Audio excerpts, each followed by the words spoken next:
మరి అలాంటి షుగర్ వ్యాధి వచ్చిన వారికి కొంచెం త్వరగా తగ్గాలన్నా, త్వరగా కంట్రోల్లోకి రావాలన్నా, లేని వారికి భవిష్యత్తులో షుగర్ వ్యాధి రాకుండా ఉండాలన్నా, మరి ఈ బెనిఫిట్ ఇద్దరికీ కలగాలంటే బెస్ట్ వెజిటబుల్ కాకరకాయ.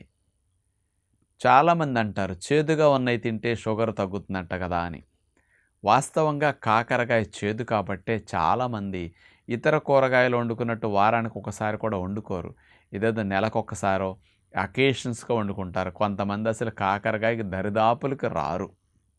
కానీ కాకరకాయలో ఉండే ఔషధ గుణాలు షుగర్ వ్యాధి ఉన్నవారికి తగ్గించటానికి, లేని వారికి త్వరగా రాకుండా చేయటానికి అద్భుతంగా పనిచేస్తుందని సైంటిఫిక్‌గా ప్రూవ్ అయ్యి ఉందన్నమాట.